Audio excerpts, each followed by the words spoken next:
Bonjour à toutes et à tous et bienvenue à tous les fans du Real Madrid et fans de foot en général. Bien sûr, on n'exclut personne sur cette chaîne YouTube. J'espère que tout le monde va bien. Je suis enfin rentré d'Espagne, en tout cas bien reposé, du moins un peu fatigué, un peu malade, avec une voix un peu claquée comme vous pouvez peut-être l'entendre. Mais en tout cas, bien content de ce qui s'est passé l'autre jour avec la Super Coupe d'Europe entre le Real Madrid et l'Atalanta.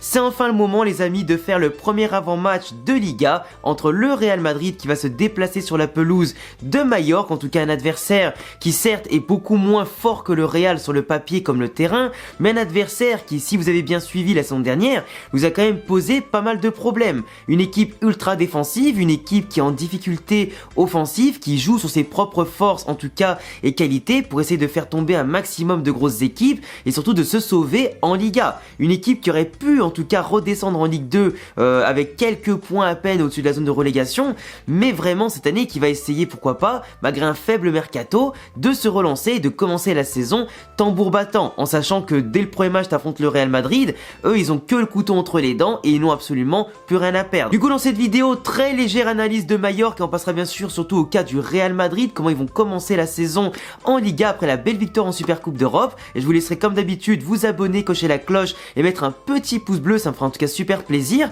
Et petite information, je ne serai pas chez moi ce week-end, je repars dans le sud 2-3 jours, donc il se peut, je dis bien il se peut, qu'il n'y ait pas de débrief parce qu'il se peut que simplement je ne pourrai pas voir le match. Et si vous avez un débrief, il sera uniquement fait au téléphone comme celui de la Super Coupe d'Europe, donc pas dans mon décor, pas avec le matos, mais bon, c'est les vacances, c'est l'été, j'en profite un maximum avec les potes et la famille, c'est comme ça, le Real Madrid c'est toujours là, mais la famille avant tout, ça vous comprenez. Alors pour parler rapidement de Majorque, on ne peut pas oublier qu'ils ont fini quand même 15e de Liga l'an dernier avec à peine plus de points que de matchs joués. Je crois 40 points en 38 journées, puis en plus de ça, seulement 33 buts marqués en 38 matchs et 44 buts encaissés. Donc une équipe qui en soi n'encaisse pas énormément de buts mais qui encaisse quasiment quand même à chaque match. Donc pour une équipe de bas de tableau, 44 buts encaissés seulement, c'est pas énorme en soi, mais par contre une attaque très faible qui marque moins d'un but par match. T'as quand même des joueurs intéressants comme Sergi Darder au milieu de terrain, Samu Costa qui a une bonne activité aussi, t'as quand même Dani Rodriguez sur le côté qui fait pas mal de différence en général pour apporter beaucoup de centres, et un Muriqi que je ne présente plus, qui a déjà marqué contre le Real, contre le Barça, qui est quand même un ancien de la Liga et surtout qui a un profil assez chiant à gérer pour les défenseurs centraux parce qu'il est costaud, parce qu'il arrive à faire monter les blocs, à garder le ballon et surtout à les dévier sur coup de pied arrêté avec sa tête qui est quasi imprenable la plupart du temps. Sauf si bien sûr t'as Monsieur Rudiger qui est en forme avec Militao qui peuvent le contrer je pense plus ou moins facilement, mais en tout cas un profil assez chiant à gérer. Mais à part ça, il est vrai qu'à part des joueurs aussi intéressants comme les Maffeo, tout ça, Majorque c'est une équipe qui joue en 5-4-1, qui en phase de possession va évoluer en 4-5-1, mais qui joue surtout en 5-4-1 pour absorber les défenseurs, enfin les attaquants adverses, essayer de tenir avec un bloc très bas les attaquants adverses et ensuite se projeter en contre avec un jeu assez intéressant à 2-3 touches de balle. C'est quand même une équipe qui possède quelques techniciens intéressants, mais qui n'a pas la créativité non plus et l'instinct pur pour terminer toutes leurs occasions. C'est une équipe qui gâche beaucoup, qui malgré son jeu défensif a quand même pas mal de frappes à son actif, même si on voit par exemple les stats des derniers Real Majorque, il y a eu seulement 2 fois 1-0, avec des stats assez outrageantes de surdomination du Real Madrid, mais qui avait quand même concédé des occasions, malgré la facilité sur le terrain à garder la balle, avoir la possession, à créer des occasions, ils ont quand même réussi à nous faire mal, nous prendre à défaut par moment. Donc il faudra faire quand même attention à ne pas relâcher la vigilance, parce que c'est ce genre d'équipe là qui peut te poser des pièges. Par exemple, tu subis l'ouverture du score, ils vont se replier derrière, et là pendant 90 minutes, tu vas douiller. Faut pas oublier que les 2 buts qu'on a marqués l'an dernier contre eux, c'était à la 70e quelque chose, en tout cas au match aller, avec un but de Rudiger sur coup de pied arrêté du coup de la tête, et derrière, c'était une frappe magnifique et contrée de Tchouaméni à la 47e minute, et en plus de 25-30 mètres, qui a fini petit filet opposé et tout, c'était magnifique, mais il a fallu quand même un coup de pied arrêté et une frappe déviée. Et forcément, contre une équipe regroupée, il faudra déjà tenter, multiplier les combinaisons, multiplier les mouvements pour assurer les décalages, pour assurer aussi de belles transitions dans notre propre jeu et simplement exploiter les espaces de l'adversaire et surtout les pousser à sortir par des frappes de loin. On a Jude Bellingham, on a Vinicius, on a Valverde, on a Tchouaméni, on a potentiellement Luka Modric, on a des Arda Güler, on a des Brahim Diaz, etc. Tout le monde peut tirer de loin. Tout le monde peut tirer de loin. Donc au lieu de se casser les dents sur des espaces en tout cas d'un bloc très bas, se casser les dents sur un bloc qui coulisse, avec même si on a des mouvements en tout cas intéressants, qu'on a des joueurs qui peuvent déborder, qui peuvent percuter, dribbler 2-3 mecs, faire la différence comme Vinicius ou Rodrigo, là faudra sûrement faire sortir Maillot. On peut les pousser à sortir en marquant un but très rapidement, ça va être open bar par la suite. On a une équipe qui est solide, on a une équipe qui est active, on aura sûrement plus que la possession du ballon, même si on joue à l'extérieur. On a une équipe qui est en confiance, qui a remporté un premier titre avec son premier match, et surtout des joueurs qui veulent prouver. Jude Bellingham en ce moment, enfin du moins vous l'avez vu en Super Coupe d'Europe, ça a été le meilleur joueur du match. Et son nouveau rôle aujourd'hui, même si Ancelotti dit en conférence de presse qu'il conserve le même rôle que l'an dernier, le même poste, la même position, sur le papier c'est un peu différent. On est quand même en 4-3-3 et pas placé en 4-4-2 losange. On a cette fois-ci un véritable numéro 9 avec Kylian Mbappé qui va souvent permuter avec Rodrigo et Vinicius qui peuvent tous les trois jouer en pointe, à gauche ou à droite, avec leur facilité de dribble, d'exploiter la profondeur, de se créer des espaces et de multiplier les appels. Donc du coup, l'intensité vient de chaque côté, le danger vient de chaque côté, avec ce qu'on appelle aujourd'hui les 4 fantastiques et les Avengers du Real Madrid. Mais Jude Bellingham a un rôle aujourd'hui beaucoup plus impactant parce qu'il part de plus bas au milieu de terrain, il se replace sur la gauche pour défendre, il va laisser Vinicius se replacer dans l'axe dans les phases défensives, du coup dans un 4-4-2 avec Mbappé, et Rodrigo qui va venir plutôt défendre sur le couloir droit avec Valverde qui va se recentrer et Carvajal aussi qui sera à l'affût derrière. Mais globalement, l'équilibre aujourd'hui apporté par le Real en phase offensive et défensive passe avant tout par Jude Bellingham qui lui a cette liberté, a cette capacité de récupération, cette endurance, ce physique, cette capacité à construire tout comme à finir. Et aujourd'hui, il n'a plus la pression de construire et de finir. Jude Bellingham, par ses projections, sa capacité à dribbler, se mettre son premier contrôle dans le sens du jeu et tout ça, il arrive à se positionner pour l'avant-dernière ou la dernière passe. Il est plus obligé d'aller aussi loin sur le terrain, il est plus obligé simplement de tout faire. Là aujourd'hui, il est accompagné de 3 mecs devant qui par leur mouvement, par leur déplacement et les espaces qu'ils lui ouvrent, lui permettent de conduire la balle et après de la lâcher au bon moment. En tout cas, on atteste les caviars qu'il a pu donner à Vinicius, à Rodrigo et Mbappé tout au long du match l'autre jour, surtout à partir de la deuxième mi-temps, c'était absolument exceptionnel.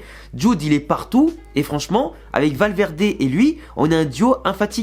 Quand tu penses que tu as Tchouaméni en milieu récupérateur, qui certes n'a pas fait un gros match l'autre jour et qui va devoir se battre pour récupérer en tout cas cette fraîcheur, récupérer ce tonus qu'on lui connaît, pour apporter l'équilibre nécessaire au Real Madrid, parce que le Real, par phase de jeu, peut être un peu découpé en 4-2-4, suivant si Jude Bellingham reste un peu offensivement parlant haut sur le terrain, mais quand il se replace, c'est un 4-3-3, puis un 4-4-2 avec Rodrigo qui reviennent. Mais si l'équilibre n'est pas assuré par un bon milieu récupérateur, ou un Valverde qui des fois peut se laisser emporter, va suivre une action en tout cas assez haut sur le terrain, même si on sait qu'il a le coffre pour revenir, ça passera par Tchouaméni pour rattraper entre guillemets certaines contre-attaques, certaines transitions. Et globalement, Tchouaméni aujourd'hui doit monter d'un cran, doit montrer qu'à l'instar d'un Casemiro à l'époque, il était titulaire indiscutable. Là, Camavinga est blessé, mais s'il continue avec des matchs aussi mauvais entre guillemets que ce qu'il a montré l'autre jour, Camavinga pour être titulaire les doigts dans le nez. Et Tchouaméni doit montrer qu'il peut faire plus à la passe, dans le jeu vers l'avant, les prises de risque, l'intensité et pourquoi pas les frappes de loin, comme il l'a fait contre Mallorca l'an dernier.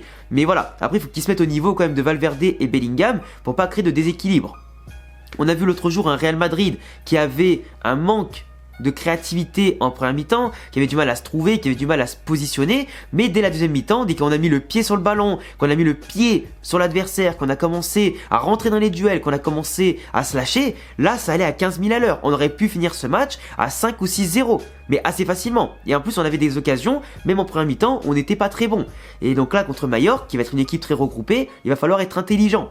Et pas se précipiter, pas faire d'erreurs qui pourraient nous coûter cher, pas manquer d'expérience, pas tomber non plus dans l'euphorie du moment et savoir, en général, gérer autant de belles occasions que de les conclure. Là, Vinicius, il aura à cœur d'ouvrir son compteur. Bellingham, il a fait une très belle saison l'an dernier, il a déjà ouvert son compteur de passe D, tout comme Vini. Ils auront à cœur, pourquoi pas, de planter un but. Mais il faudra bien sûr ne pas tomber dans les excès d'égoïsme, jouer pour le copain, parce que ici, je le répète, le danger vient de partout. On a un groupe qui est jeune, qui est polyvalent, qui est ambitieux, qui est très solidaire, il faut le montrer aussi sur le terrain et commencer cette Liga tambour battant, parce que ce soir, à l'heure où je vous parle et au soir où cette vidéo va sortir, le Barça va affronter Valencia. Donc le Barça à l'extérieur, sans certaines stars aussi blessées comme Pedri et tout, même si je crois que Pedri fait partie du groupe, mais il manque quand même des Gavi, des Arrojo, tout ça, le Barça peut peut-être perdre des points dès ce soir. Donc commencer à prendre des points sur les concurrents dès la première journée, c'est hyper important, même si tu affrontes un adversaire moins fort que les autres.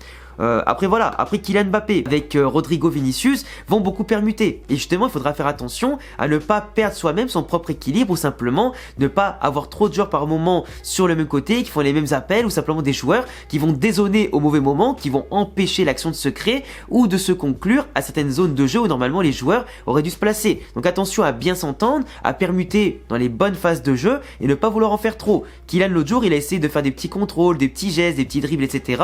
pour se mettre en confiance. Là, son premier match en Liga, il va rencontrer une équipe espagnole contre lesquelles en général il aime bien marquer, à l'instar de ses matchs en Ligue des Champions contre le Real, la Sociedad ou le Barça. Là, il va être accompagné par des flèches, par des techniciens devant et derrière. Donc globalement, il devrait, s'il se contente de son rôle de buteur et de prendre la profondeur, la verticalité, sur les côtés ou quoi, et pas de faire le playmaker comme il faisait à Paris, ne pas vouloir en faire trop, ce serait parfait.